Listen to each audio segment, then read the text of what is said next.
කවුරුවත් ප්‍රශංසා කළේ නෑ කියලා, ගණන් ගත්තේ නෑ කියලා, hina වුණේ නෑ කියලා, අවසන් මොහොතේ වතුර පොදක් දුන්නේ නෑ කියලා, පුතා බලන්න ආවේ නෑ කියලා, මිනිහා බලන්න ආවේ නෑ කියලා පින් කරපු හිත නසා ගන්න එපා.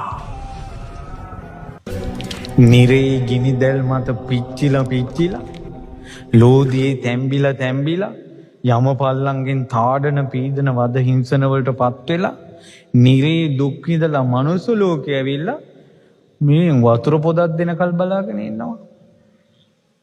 අරයා බලන්න ආවේ නෑ කියනවා මේ නිරේ හිටපු නිරිසතා. මම කියනකොට වතුර එක ගෙනාවේ නෑ. මාව බලන්න වෙලාවට ආවේ නෑ. මට hina වුණේ නෑ. මනුස්ස ලෝකෙ ඇවිල්ලා හුරතල් වෙන්න හදන විදිය අවුරුදු